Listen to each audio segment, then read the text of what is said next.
Hello and welcome to Staying Up with Cammie and Taryn. I'm Cammie. And I'm Taryn. And every night we get to have a sleepover. But every week we ask you to join us. Aww. So thanks for coming. It's sweet that we do that. Ask them to come? Yeah, and have sleepovers together every night. Dude, all of it's cute. We've been pretty stressed and really busy, and I'm really excited to hang out with you. Yes. Welcome back actually from 2 weeks without us. Yeah, unplanned. Oh, you know what? I was actually really proud of us because we were not going to be together and we were going to have to miss a week, and we worked to not have that happen. We recorded when we weren't together over Zoom. We were really nailing it. Yeah, we were trying. But I'm also proud of us for recognizing that it was just not in the good cards for us. Here's what y'all missed really quick. Taryn and I got our periods on the exact same day. Yeah, Satan's curse. It was horrendous. Terrible. And I don't know about y'all, everyone listening who gets their period pretty regularly, like monthly. Do you, or did you, have a really insane period this last month? It did sound like a few people. Everyone we talked to in our friend group was saying yeah, I'm kind of couch bedridden moments. Yeah. Extra painful, extra miserable. And that was definitely true for us because we were in so much pain and just miserable. And we both had so much other stuff going on that we were like, we didn't want to show up on the pod and be like, hi. Yeah. Hating life today. Energy was low. Life was kooks. Riggy peed herself 3 times with a little bladder incontinence. It's just it was a lot going on. Yeah, but she doesn't have DCM. So anyone who knows anything about DCM in dogs, especially Dobermans, she's safe. That was such a relief to find out. So go Riggy. For now. We have to keep checking. Okay. As you can tell, I am maybe you can't tell, but I have been in a health anxiety spin pretty intensely the last week and a half, maybe. A little longer. It's been was there a pre-shrimp incident? It was building. It's been building for the last few months. Oh. So I think Shrimpgate tipped you over. Yeah, Shrimpgate was tough for me. Basically, well, sorry. Thank you everyone for listening to the pod. Sorry that we've been late. Also, thank you for your reviews and your love and your following of the channels and all the things. I just want to make sure we always say that because it's important. Shrimpgate. Okay. Jesus Christ. Well, it's embarrassing for me. So it's not embarrassing, honey. It is embarrassing for me. I don't think you should be embarrassed. I'm embarrassed. I know I shouldn't be, but I am embarrassed by it because it affects me still. And I'm 32 and it sucks that health anxiety is so persistent in my life. I don't think you have anything to be embarrassed about. We went to sushi as we do often. And at the beginning of our sushi, they always ask if we have any allergies. I generally say no wasabi, no shrimp. Sometimes I don't say the shrimp thing. Yeah. Wasabi is just a preference. I don't like wasabi. Yeah. Shrimp is also not an allergy, but I have it in my head that I'm allergic to shrimp because my mom had a out of nowhere allergic reaction when I was in high school. Yeah. And I had to take her to the hospital and she got you have a fear of shrimp. Now I have a fear of shrimp. And I can't tell you how many times I've eaten shrimp since high school. I never stopped eating shrimp. I've just, as I've gotten older, slowly had it less and less. Yeah. And I think when you're having a rough patch with your health anxiety, you latch on to things and having this idea of well, my mom had an allergic reaction out of nowhere, probably from the shrimp, makes you feel like I could have that too. Yeah. Which is spooky. Yeah. And I have heard of people getting allergic reactions out of nowhere. Yeah. Developing them. So I'm weird when I eat peanuts. I'm weird, whatever. Anyway, we were at sushi and we did the omakase, which they just give you all sorts of fish and you kind of don't get to pick or choose. But I had shared my preferences / allergies / mostly preferences. Yeah. And he gave us this really good hand roll at the end. Oh my God. It was so good. It was so good. But I was like, babe, I think this is shrimp, but it also could have been lobster. Yeah. We were like, we're not sure what's in here. And then afterwards, my anxiety was building and I was like, hey man, what was that first hand roll that you gave us? I couldn't let it go. And he was like, oh, it was crispy shrimp. And as soon as he said it, I was like, shut the fuck up. Shut the fuck up. I know. Don't tell her it's anything. Tell her it is shit before you tell her. Literally, if he would have said that I had eaten poop, I would have been less upset. That is horrifying. I know. And then I spent a couple hours the rest of the night, like, positive that I was having an allergic reaction. Puppy. And like, yeah, she like, was very, very spooked. Couldn't focus at dinner, was like, yeah, it basically just overtakes my entire thing. And I make Cammie look up all of the side effects and symptoms of allergic reactions. And yeah, I think like most anxieties, health anxiety is so hard because it becomes physical. Like when you're so scared and it be like you feel anxiety, it happens in your body. It does cause physical reactions. Yeah. So when you're trying to be so hyper aware of like, am I starting to feel something? Yeah. You are feeling something. And I think that's just such a hard balance. And I find it hard of like, how much do I acknowledge what you're feeling, but also try to tell you, like, it is happening. I never want to downplay what you're feeling, but I want to remind you it is from your anxiety and not from whatever illness you're thinking is happening at that time. And but also not want to make you feel like I'm not taking it seriously. Totally. And my persistent fear, as most health anxiety sufferers probably also have, is like, oh, this is going to be the one time that I downplay it, and it's the one time that I need to be at the hospital. Yeah. So anyway, so that was that night, and then I'm so used to this that like my system stays pretty ramped for a while, where like I'm super vigilant and everything that I feel, it feels really big. Yeah. And then like our period started, and then days later I was positive that I was done with my period, and I always check to make sure I don't have a tampon in still. And I checked, and I was like, my hand. I was like, I checked, and I looked, felt, and didn't feel a tampon, but felt like something weird. And I literally ran downstairs. What did I say to you? You're like, I felt something. I feel a lump. It's never been there before. Can you please come check? Yeah. And then she was cleaning and stuff, and so we didn't. Yeah, I was like, in a little bit, babe. You're okay. Then like a couple hours later, I took a shower, and I was cleaning, and I saw a string, and I was like, oh my God, no. Took it out. The last time I know for sure that I put a tampon in was nearly 20 hours prior. So I was not okay. Yeah. Yeah. Full panic mode. Full panic. And that has continued. That was on Sunday, and it is Tuesday, and I'm still pretty panicked. It's gotten way better. I called a doctor. You've looked up every TSS thing possible. I'm basically a doctor now. I'm like, I know everything about anything you've ever been scared of, which is most things.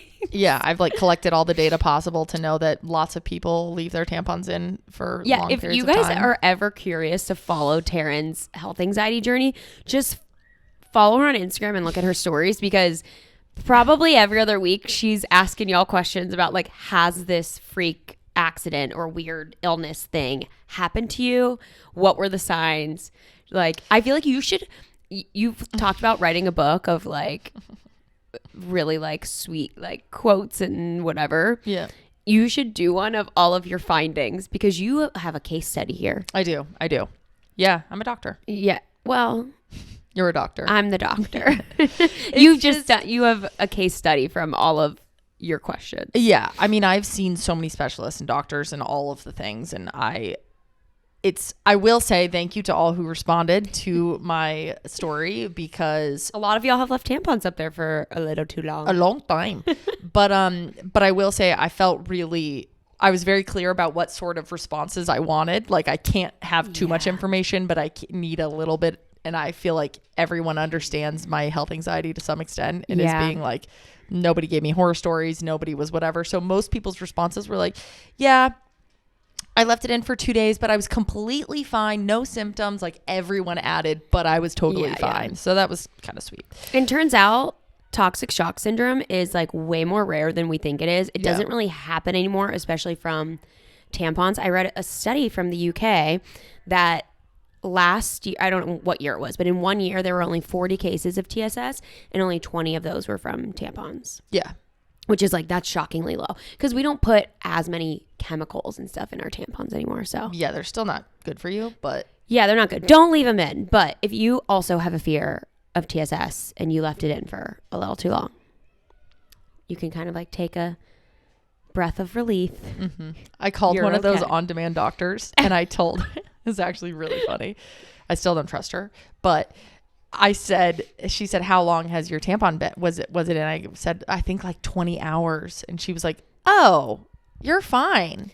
Well, the other thing is, babe, you had there were no symptoms. Like, I know. Most of the time, if something happens, the symptoms start and then you realize it was in too long, or it was in too long, it's removed and that bacteria built up. She was like, so it's been out for a day. Yeah. You have had no symptoms. It's so sweet listening to you trying to explain to them that you have anxiety and you don't have symptoms, but you don't want to ignore the like slightly. I know. You're I like, my always have tummy kind of hurts. It's like so cute. I always You're like, my head kind of maybe hurts a little bit. I don't talk like that. I That's know, how you I hear it. I know. Because you're like, I don't have a fever, but you're like, but I kind of have a headache and I don't want you to ignore that. Well, yeah. It's Like you're trying not to like play it up too hard, but Yeah. like your brain is playing up to you. Yeah. But you're like, I don't know, my body is a little achy. Yeah. Yeah. And so now it's been a couple days. Nothing's happened. So hopefully She's I'm good. in the clear, but I will keep taking my temperature for a couple days just to make sure. Yeah.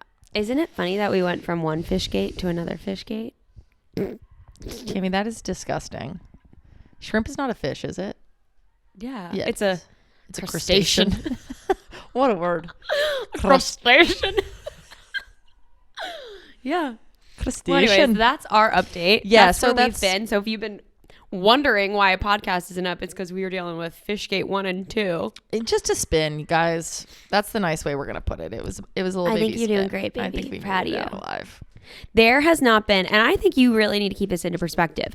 We have not gone to the hospital one time because of you having a health anxiety spiral. Yeah, it's a big deal. Not a single time. Which I had a summer where I went about 5 times to the ER. So this Yeah. is a big deal. Yeah, I mean, we've been together for how many years now, and not one time. See, my brain is literally going, I'm due for it then. No, That's no. what my brain just did. You have gone to the doctors. No, I know. You've done maintenance, Yeah. but you have done so much better at controlling those feelings and assessing. Yeah. And like, I mean, being able to call into doctors is life-changing. So Yeah. that's life-changing. helpful. But yeah, I'm proud of you. I love you. I'm proud of me too. It's been a long You journey, should be. guys. Yeah. But it's not about conquering it. It's about diminishing it. Yeah. Like, I don't think I will ever not have it. That will never be my goal. But That's my okay. goal will just be to be able to live with it in a way that interferes with my day-to-day life less Yeah. and less. And it has drastically. Like, my life is completely different than what it used to be. But these little spins just kind of fuck me up for a minute. Yeah. I'm sorry, Bubba. That's okay. Anyway.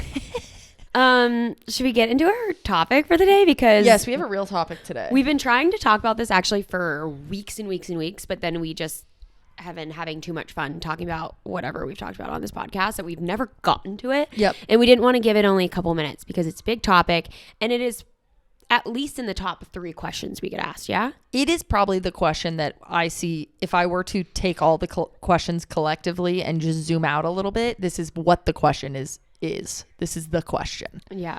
Do you want to share the question? Yeah. The question is, how do you know that the person that you're dating is the one that you're supposed to be with? How do you know if they're your quote unquote soulmate? How do you know if it's the right time? How do you know, which timing is a slightly different question, but it's really, how do I realize that this person is my person? And if it's not, how do I move on? Yeah. Yeah. So many questions in that realm. I think timing is a big question that we get a lot too. Yeah. Yeah. And just like losing the love, quote unquote, love of your life. And will Yeah. I ever move on? It's that we see time and time again. So How can I just ask, do you think that you can have a one? Do you think that there is a one? Let's start there. no, I actually really don't like that concept. It sounds really silly. And oh my God, is this going to be quoting the girl I hate from Friday Night Lights? Becky? Becky. What are you gonna say? Is she? I think she says this. Oh no, but I think she's talking about like, well, what if my soulmate is in? I think is Tim talking about Lila? Is this Becky? Does she say it? Oh, Because I'm gonna be so embarrassed. There's a character. If you haven't seen Friday Night Lights, Maybe. highly recommend watching. I'm on the final season. Finally, Taryn's been like begging me to get through it, and it's so good. But there's this one character who's so irrelevant and unnecessary, and I'm pretty sure she says like, if my soulmate lived in Timbuktu, how unfair. Like, yeah, like I'm just never gonna find. I'm them. set up for failure. Yeah. I'm in Texas, small town Texas. I'm never gonna. Where is Timbuktu? Is that a real place? Yes, Is I it? think I think it is too. Is it not in Texas? no. Is it like a different country? I think so. Okay, we'll fact check that. We don't have a producer that Yeah, could yeah, Google yeah. that for us real We'll quick. Google that. And let y'all know Reagan's next- Google Timbuktu. But yeah, I think it's a silly concept, and it puts so much unnecessary pressure on it. Yeah. Like it's there are people who we just match well with. And that there can be many people. Some people maybe have a smaller pool of people that their personalities and types match with. Yeah. And some people could probably get along with a lot of people. And I think that has to do with attraction and your morals lining up. There's like, I feel like a whole list of things of like, how do we match up? Yeah. And then there is the side of how much are we willing to work on it in the same way? Like it's basically a business deciding that you want to commit to one person and what you want to do. Like, are you going to have a home together and you have to manage that home together? Are you going to have kids together and have to raise those kids? Like you're deciding how you're going to handle life with a person. Yeah. So I think there's those two sides. It's like, do we match up as we just like each other? Yeah. And I think that's like when like puppy love in high school and all of Yeah. those connections, because you're not worried about like, do we match up with our morals necessarily? I'm sure some Yeah. people are, but like you're 16 and not Yeah. voting and might not care about politics, or like you're not worried about like, are they messy? You're not living together. So I think that's why like when people are really young, like hormones are going and those connections can feel so crazy and intense because all you have to focus on is like, do I love this person? Yeah. And then they just feel like everything to you.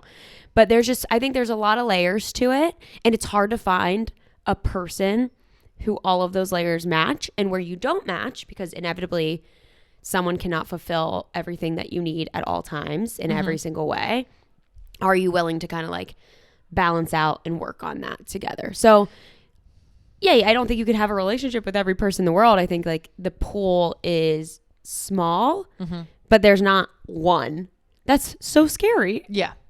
I agree. I don't think there's one. One of my best friends in college, this guy, Ben, I think it was him. I always give him credit for this. And if it wasn't him, I'm going to be pissed because I use it all the time. Just take the credit, baby. Okay. So I made up this analogy.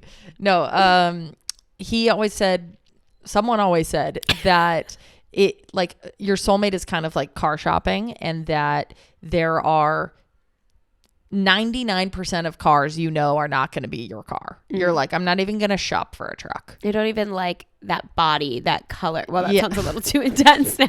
I don't. The body and the color. I mean it specifically with cars. Like No, I know. No, yeah. a green car is too flashy. Yeah. When it related to people, it got really bad. So that car color is not going to cut it. No, but really it's like, okay, I'm never going to buy a truck. I'm not even going to look at the trucks. Yeah, I know it that doesn't kind fit of your truck is lifestyle. not for me. Yeah. I'm never going to look at a minivan. I don't want a minivan. Yeah. It's not going to work for me. But then you're like, I could have a kind of square SUV, or I could have a rounded SUV. Yeah. Or I could have a mini compact SUV. I know I need an SUV.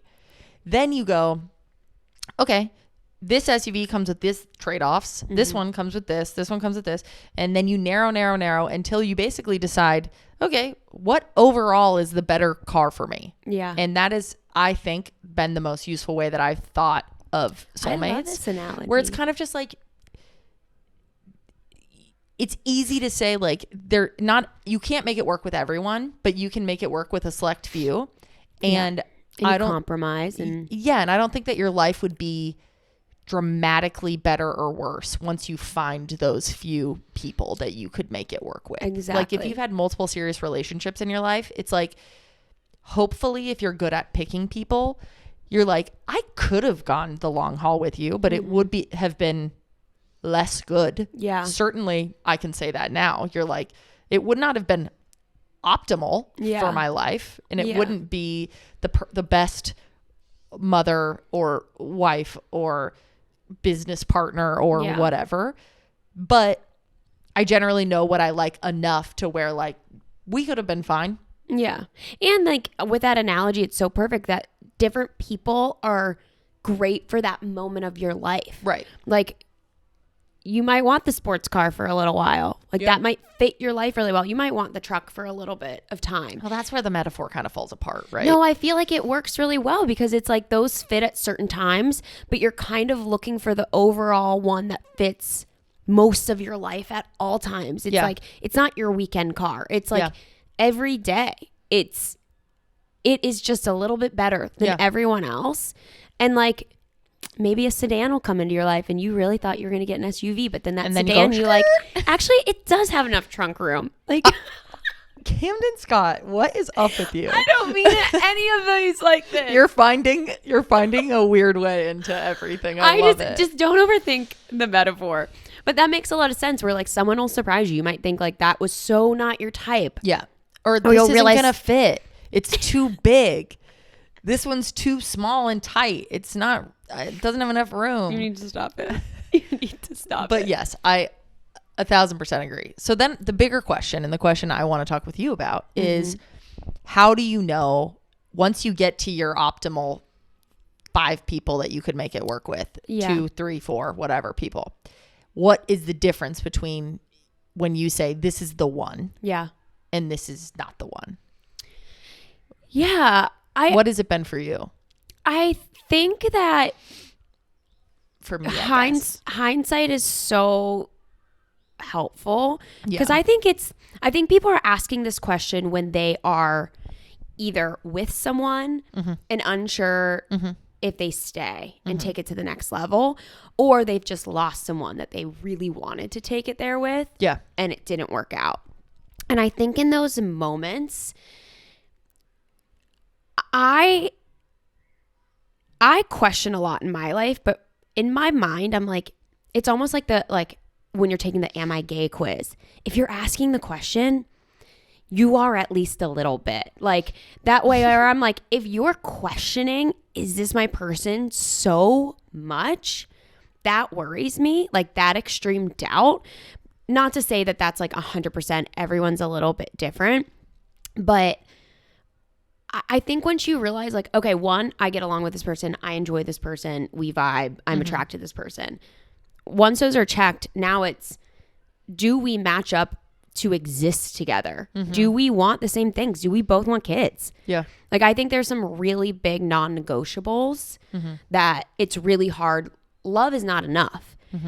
I could love you with every fiber of my being, but if you said to me, I don't want to have kids, I don't want to be a mom, I don't want to adopt, I don't want to in any capacity have children, that might be the end of us because I deeply want kids. So there's things like that where it's like, that's really difficult.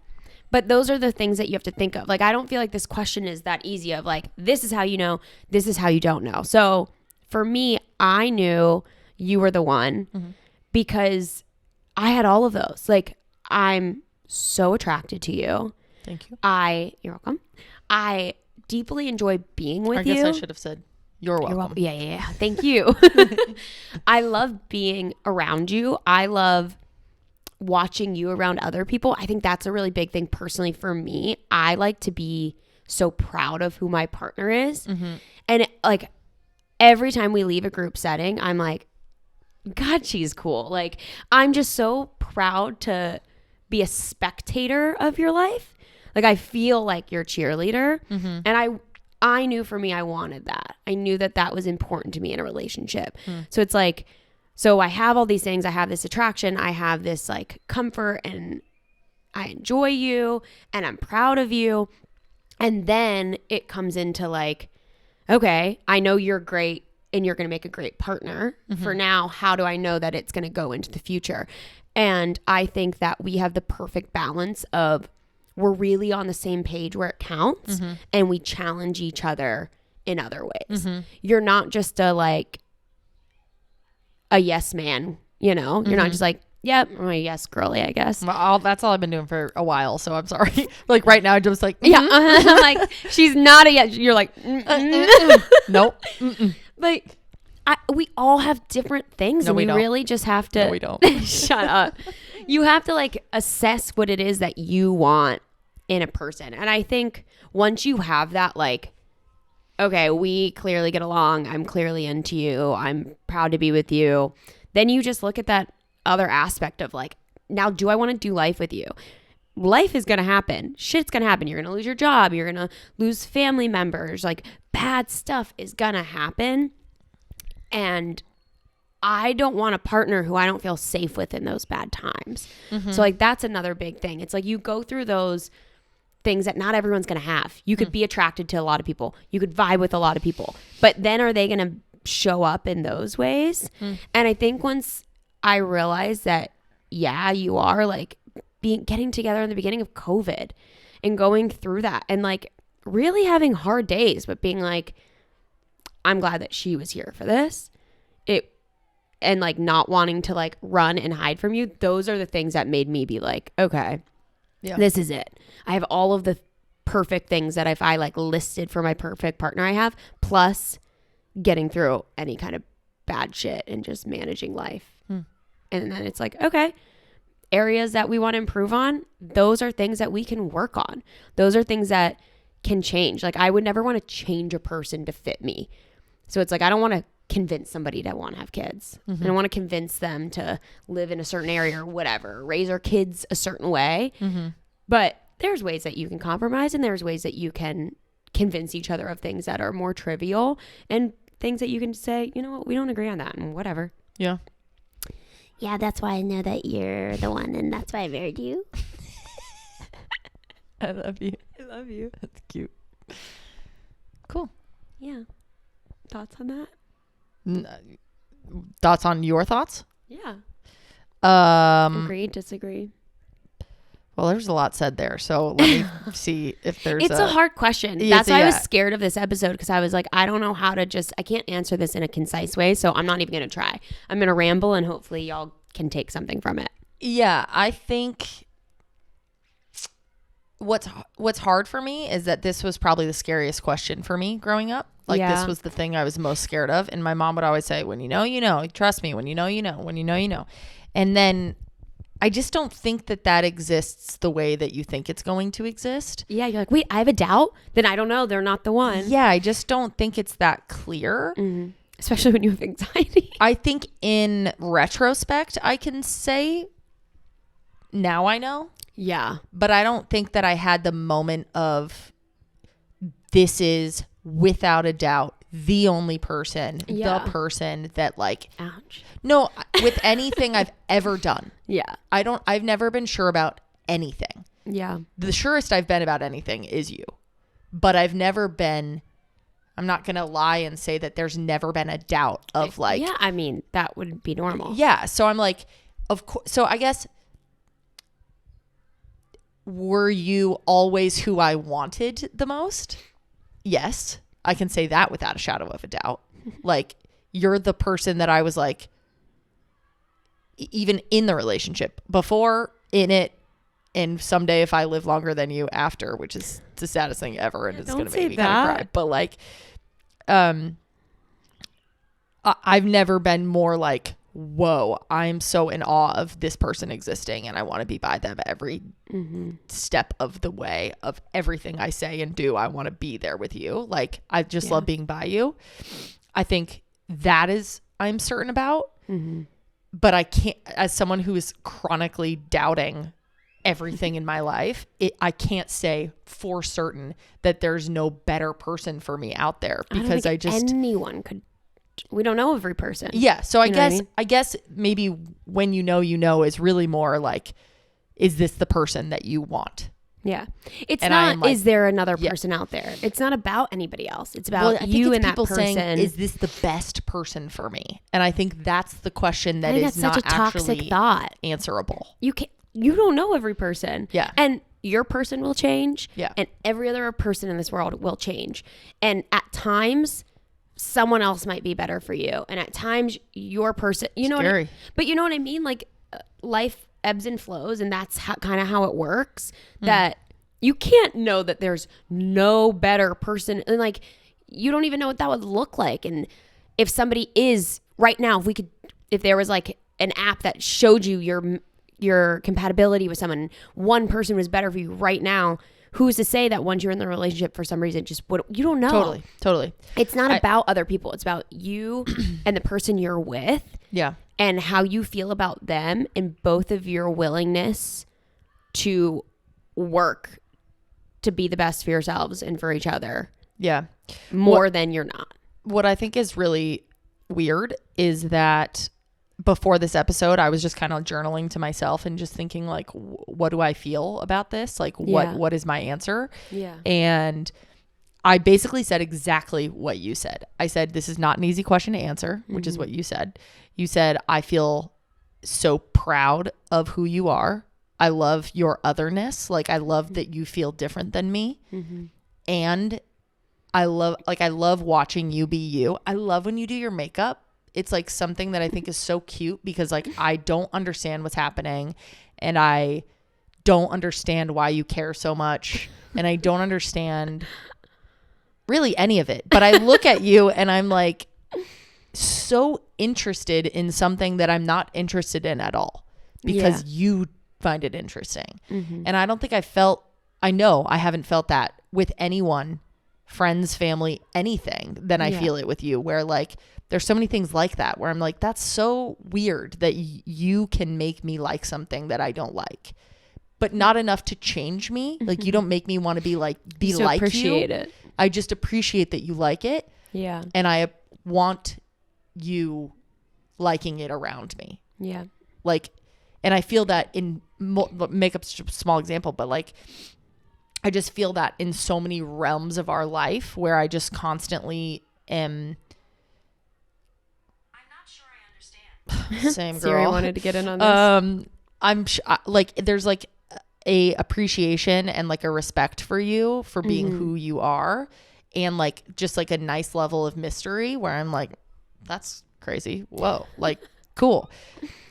Coupled with this like intense, never felt before level of comfort and knowing you and calm and peace. And like, I've never wanted to just be around someone like I want to be around you. Like, I love being around you. And whether that's like us sat on the couch watching a show, or us walking into a place together, or us trying to rip a piece of pizza off of the other piece of pizza so you get one and I get one, and it's that little moment of like, ooh, it's our little hands doing the thing. It's like all of that. I've never felt more comfortable doing that along someone else. Yeah. So to have the double for me of like, you are a different person and I love and respect you, and I don't know all that there is to know about you. Yeah. And to have that comfort, I think, is the magic part of it. And then if that lines up with how we want to live our life, our morals, our views on other people, how we view money, how we like to travel, how we want to parent, like, that's the stuff you could kind of get anywhere, I think. Yeah. But then if you couple it with that level of like, whoa, this like kind of unspeakableness that feels something, it feels different than what you've ever felt before. That to me is where I'm like, you're the one. Like, done. I want to do life with you. I love you. I love you too. Yeah, it's like the two sides kind of. Little buggy. Nice catch. Caught him. Ew. Sorry, baby. The two sides of it kind of come together. Because if you just had the like, yeah, I want to do life with you, that could be your friend. Totally. And people do that. Yeah. And that's fine. And that works for some people. And I also think like when you have the culmination of all of these things coming together, when one of those areas falters, inevitably, Yeah. it's life. Yeah. Sometimes you're not going to get the affection you want from the person or the support or whatever. Yeah. There's going to be times where parts of that diminish. Having like a 360 picture of this person keeps it like the other aspects that you love about them or that you value about your relationship, pick that other aspect up when it's lower. Yeah. So it's like, if you are just with somebody because you're so attracted to them, that can't work. Because what happens when that attraction falters in any way? There is nothing else holding that up. Totally. You have to have more of a picture. Yeah.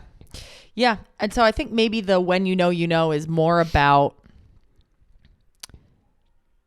all of the stuff that you could write down on an application for your perfect person when that matches up with this like weird magic thing that is like, I couldn't have written that down. Mm-hmm. Mm-hmm. That's something else. Yeah. And that's the comfort of like, oh, I now I know what people were talking about. Totally. It's not that, oh my God, undoubtedly there could not be a person that is more perfect for me, because I don't know that exists. There is like, well, I don't know, because I'm like, I don't think that there could be a person more perfect for me, but you just have to accept not knowing. Yeah, you just can't know. And it doesn't matter, because like if there is this other person that has all the things that you have, I already love this. I have this. No one could compare to that. And then that's when like the history and the comfortability play into it as well, where it's like, I don't care. I'm not going to meet someone and all of a sudden be like, shit, I jumped the gun. Yeah. Because I wouldn't know any of those things. Like, that's why I think it's so sad. Like, even watching The Ultimatum, I'm like, of course these people are going to fall for other people, because it's the best versions of these people and it's a newness. And then they're dealing with all the trauma that they have in their relationship. I mean, bad example, because all of those people should not be together. they got to get. Yeah. Is there, I'm going to do something in a second, but I wanted to ask if there was like any moment that came to mind for you where you were like, yeah, Taryn is the one. Like anything specifically, a moment we shared, or like something that, I don't know, something that you were just like, yeah, this is it. And you can say no, but. No, I mean, I absolutely have, but I don't think I have, off the top of my head, I don't have like, oh, it was this specific moment you said or did this thing. I think it shows up in really small ways. Mm-hmm. Like watching you care for our dogs, like focus on them and care about them, or show your appreciation when I do. Mm-hmm. Like if I'm cleaning the dog's ears and you're just like, oh my God, mommy loves you so much. Like it's such a silly thing, but I'm like, that appreciation goes a really long way, where I'm like, when this is a kid, I want to feel that appreciation when I'm putting in the work. It's like those little moments 20 times a day that I'm like, yeah, this is my person. And having those little moments whenever we're fighting or you say something that pisses me off or do something that I'm like, what the hell, what is she doing? Makes me go like, whatever, that one moment, because I have these 20 other moments from that day that were like, oh my God, this person's so right. So when you inevitably do something where I'm like, my sim person would never do that. It's like, well, I don't want that. That's not authentic. That's not real. And having kind of those down moments makes you appreciate the good moments. But yeah, I think whenever you just show up or do something where I'm not asking for it and you're probably not even aware that it means a single thing to me, is when I'm like, yeah, this is special, because you're just doing it because you want to do it. And that's just who you are. It's like, I can ask you to rub my back 1,000 times and I appreciate every time you say yes. But like the moment where you're just doing it feels special. It's like, I don't know. I don't know. Did that make any sense? Yeah. Okay. Totally. Yeah. What about you? You have any moments that stick out? Yes. My birthday, before we were dating, you bought these little stickers of Mia and brought them and made sure they were ordered on time. And it was so small, and like a friend could have done it, but it was just the fact that like the thoughtfulness to do it, Mia's my niece, the thoughtfulness to do it, the funniness of it, the humor in it. I was just like, this is so funny and pointless, and I love that she spent money on this. It's like such a stupid use of money, but it's also not stupid because it was like so eye-opening to me, where I was like, this is the type of person that I want in my life, that is going to do something dumb like this because of the way it's going to affect me. Yeah. The fact that it was there on time for the birthday, the fact, like, I was like, she's responsible. Like, it's just like dumb shit like that, where I was like, this act is so specifically what I'm looking for. Yeah. And what I think I deserve is like Yeah. someone that would do a dumb thing like this for me. Yeah. The other thought I had is like, it's not a specific moment, but it's something that I noticed, is that when we are in a room with other people, I feel like we have like a little imaginary rope that is like tied to you and tied to me. Mm-hmm. And like, I am simultaneously aware of where you are, out of like a mix of protection, nerves, like exciting, like I'm anxious because I'm like, ooh, where is she? I want to find her. Like interest, intrigue, attraction, and just like, even when you are not in a conversation, I feel like you are with me. Yeah. I don't know how to describe that, but like that I haven't experienced with anyone before, where I'm like, you feel like a part of me in a really sweet way that makes me feel both free and cared for, you know? Yeah. I love you. I love you too. That's really sweet. It's funny. Both of our examples, you could have in a horrible relationship. Like, they're so small that that wouldn't be enough. You know what I mean? Like, you could have somebody go out of their way and be silly and get the little Mia stickers, and they could be awful in all the other ways. It's like, that's kind of, I feel like, what's so special about relationships, that it's like, when it's your person, like, you notice those things, it means something. Yeah. So I do want to ask, on the flip, how do you know, or what advice even, I think this might be easier, give a friend when it's like, that is just not the right person for you? What are they getting hung up on? What are they not seeing? Like, how do people know when they're asking themselves this question that it's no? I think the major difference is if they make you better. Like, if they make you a truly better version of yourself, and not like, oh, I am better at work, but I suck at my friendships. Like, if the balance is off, I think that's noticeable. But it's like, does this person's presence in my life lift my life up as a whole, but like make me be better? Yeah. Would my friends notice that I'm a different person in a good way? Like, I have multiple people in my mind that are friends of ours that like, because of this other person in their life, they're better. Yeah. They're better. They're themselves, but better. It's like that from the outside, I think, is the question that I would ask. Yeah. What about you? That.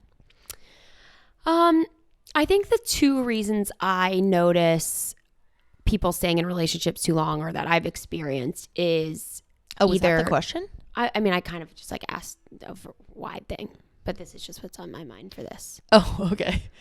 Well, I mean, I just kind of was like, how do you know that they're not? Oh, got it. Okay, got it. You know? Okay. So I kind of think like the two things that I've noticed are people being too comfortable, and it's really hard to break that comfort, even if you know someone's not right for you, and holding on to the idea of what you thought the beginning of the relationship was. Yeah. And thinking that that's either going to miraculously come back, or that like that is the real relationship and we just need to do this and we'll get it back. And in my head, if that was your best time, if you aren't excited about the person you're with right now, who they are, that is off to me. Like, yes, people go through hard times. That's different. But if they're just like generally who they are and you're hoping they'll return to someone else, that feels wrong to me. Totally. That's not your person. And definitely if you're thinking about like, are they the one? Do I want to take that next step? I think once you're married, you really go through those ebbs and flows and work through it. But why are you going to like hope they come back to this person, or you like get these butterflies again. Why fight for something that like probably wasn't actually ever there? You just were romanticizing the beginning of the relationship, and now this is what it really is. And then I think people just get scared, or a combination of the two, and it's really hard to let go and think of the idea of dating again and doing all this. But it's, if you knew that you didn't have to put in any work and this perfect person could just be in your life tomorrow and you'd be so happy, would you do it? Would you leave your person? If that answer is yes, you need to let them go. It's also not fair for the person you're with if you're feeling that way. If this new, better person would come along, would you want that? If you could snap your fingers, go through none of the drama, none of the chaos, just have them there, like, kind of feels like you have your answer. That's a really good point. Why are you thinking so hard? I'm just like, I'm actually thinking. You're like having an epiphany? I'm thinking if someone were to ask me that, if I snap my fingers and you would be with your most perfect person, would you want that? I can confidently say for the first time in my life that I like would not leave this. Okay, that was really scary. You took so long to say that. Oh, sorry. You're like staring off into space while I'm saying all this stuff. You're like, oh, wow. And then you're like, well, if someone asked me. Sorry. No, that was a really interesting way to put it that I hadn't thought of, where I'm like, in every other relationship I would have. This is the first relationship in my life, which thank God I got it right. And hopefully you did too, which like that I can't even imagine what that would be. Yeah. And I also think you have to keep even perfect in perspective. Like, people are not robots. You're not going to be like, oh, I have this person I never fight with. They never are sad. This never happened. It's like, also be realistic in that sense of like, you don't want a robot. That would be boring. Like, there will always be tough times. But in the grand scheme of things, if you could just go and it would change, would you do it?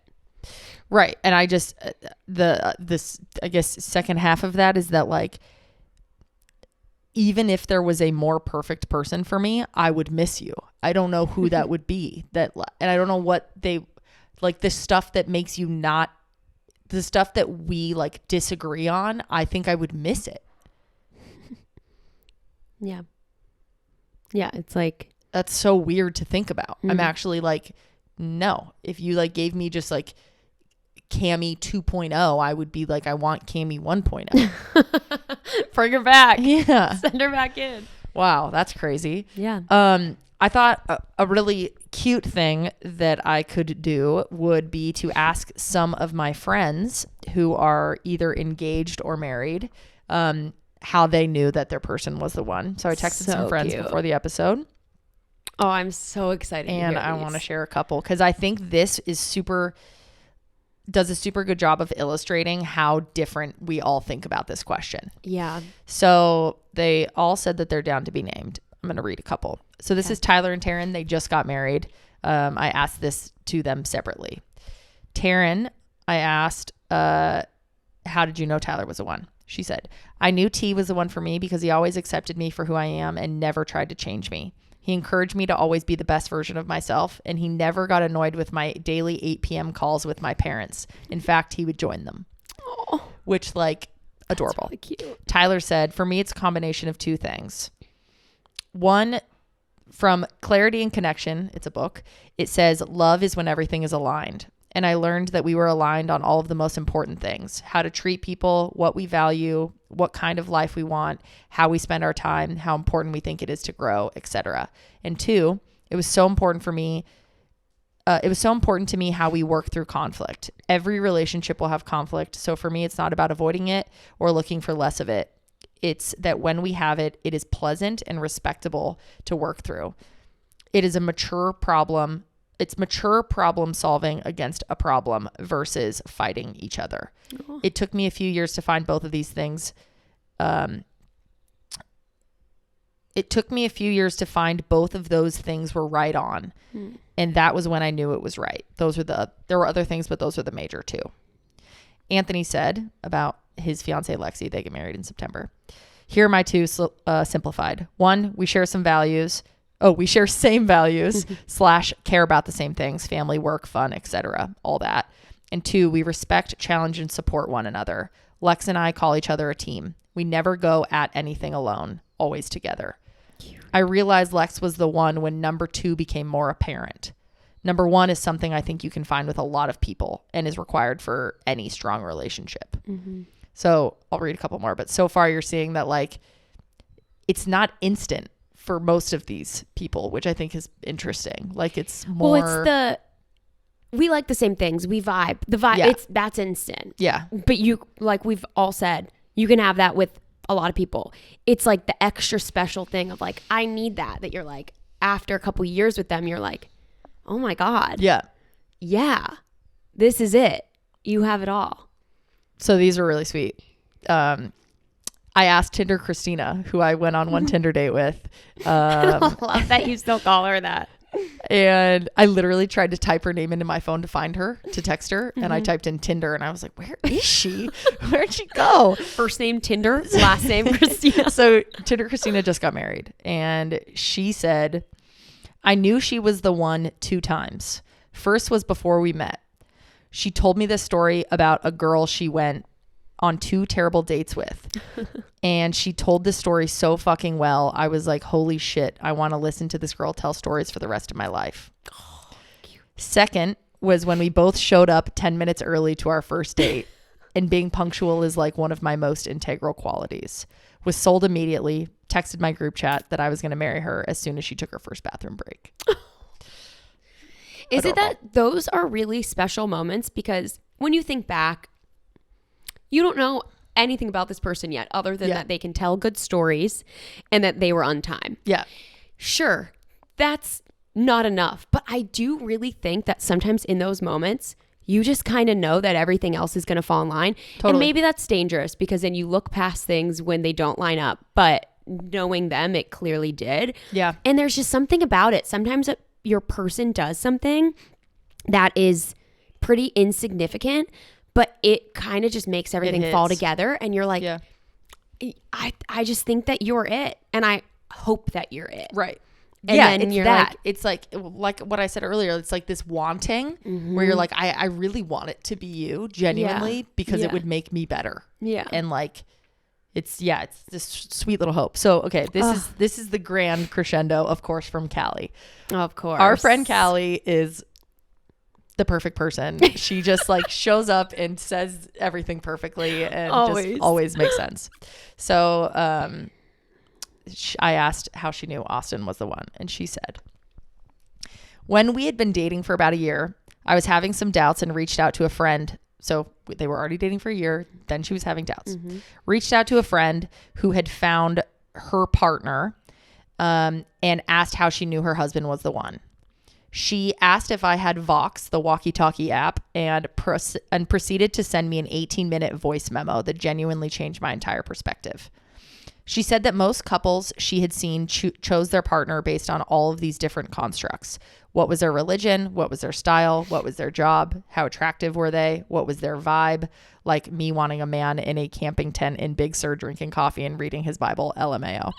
All different things that can and will change throughout someone's life. Their beliefs will change. Their looks will change. Their job will change. Their vibe will change. She said because these people signed the deal based on these constructs, even when they worked out, they boxed their own spouse in. Kind of like, no, this is the person I signed up for, so you have to stay that way.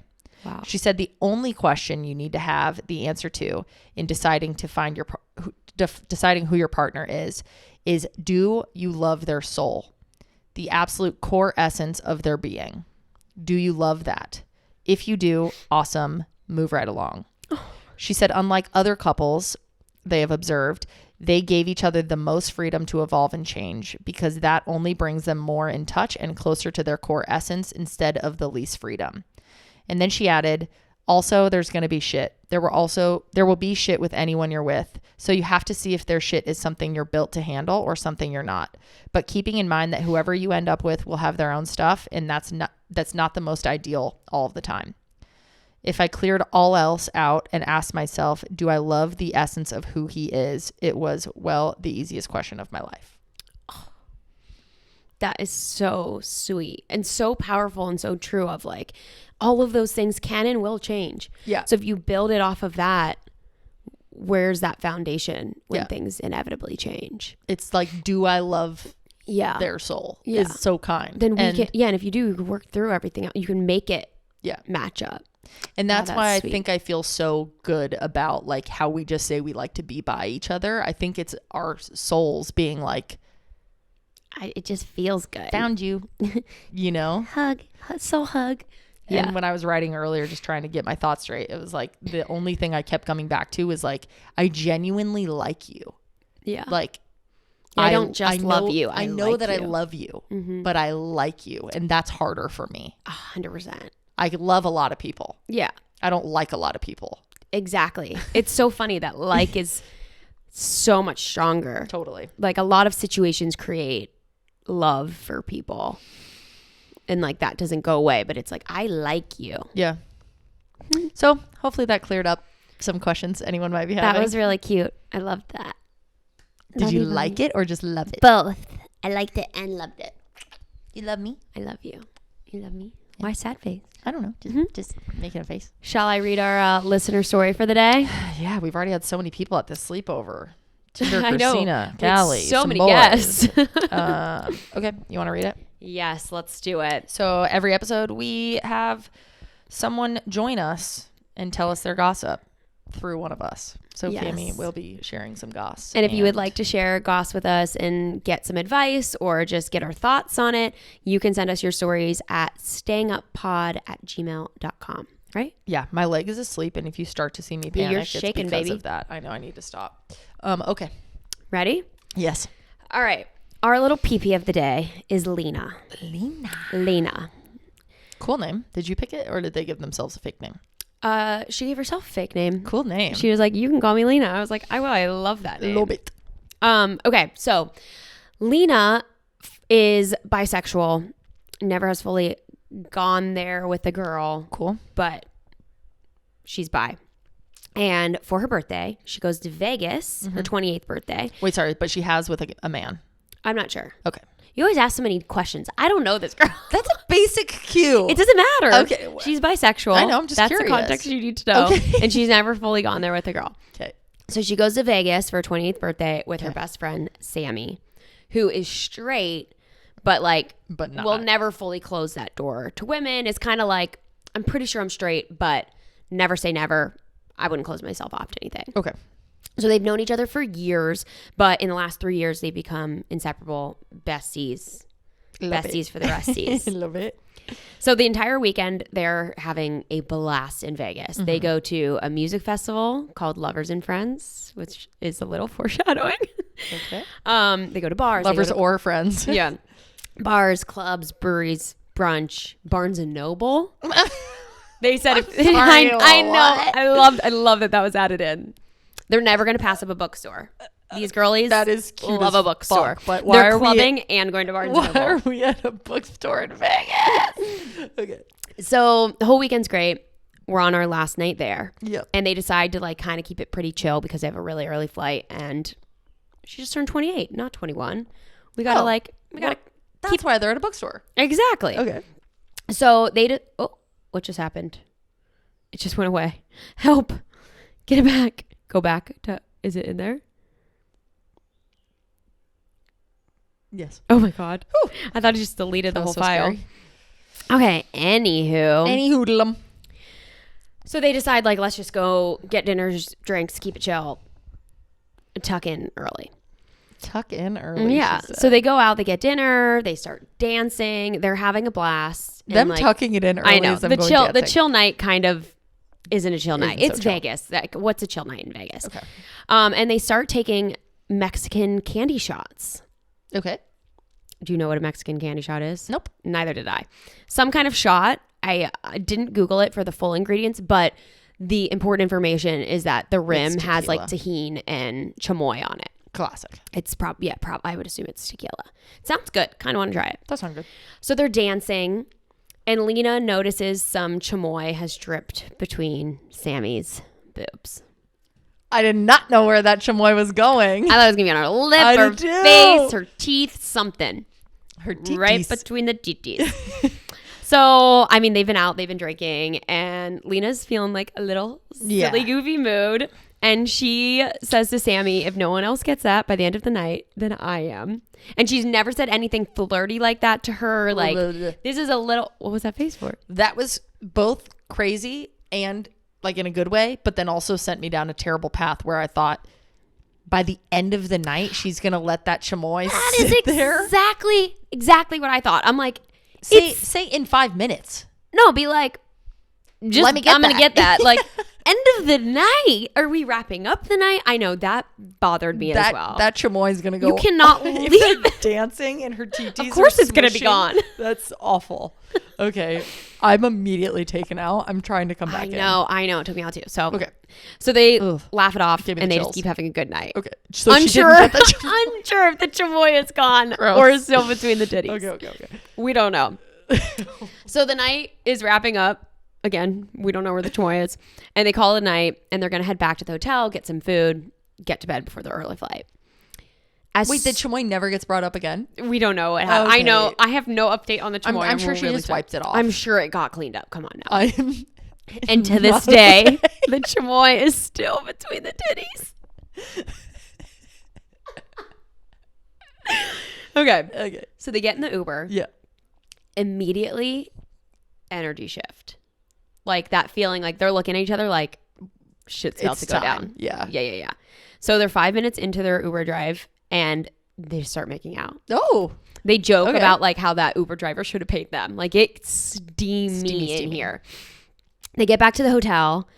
They're like holding hands, running to the elevator. Oh my God. They forgot about their food and the chamois. I'm like a little bummed, but they're excited. Okay. They're running. Okay.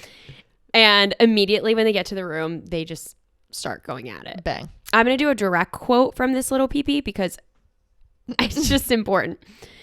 We got through the door and it was like a full-on PH video, which I assume means like Pornhub video. Oh. I'm talking floor, bathtub, bed, table, everywhere. Oh my God. In Vegas, dirty. I vaguely remember seeing a mark on her neck and I didn't think too much of it. And like the next day, it's like a huge, massive, like biggest hickey you've ever seen, like weeks to go away, like wraps around her neck 10 times. Holy like, fuck. Chaos. So 4 hours later, they finally fall asleep at 5:30 in the morning. That's some lesbian shit. They have to be up at 8 to leave. It's just like they just fully went at it. Yeah. Love that. Well, that's fun. I do have a little follow-up as to what happens when they get home, but do you want to share? Do you have any thoughts that you'd like to share before I I'm not going to lie. I am completely floored by the chamois. Chamois gate. I was going to call this story Lovers and Friends, but I think it's just chamois. It's chamois. There's got to be a good pun there. I just can't get there right now. I'm so like rattled by the chamois. Taryn can't even speak. I can't even speak. So disturbed. So I love this for them. I'm assuming that nothing happened on their return home and that everything just went back to normal, and then they kind of just like joke about it, and maybe they like one crazy night in Vegas. What happens in Vegas, we joke about for a lifetime kind of thing. Yep. Okay. So the update is, since getting home, their relationship is basically the exact same as it was before. Okay. Except they've slept together again. And since being home, every time they're together, they just want to touch.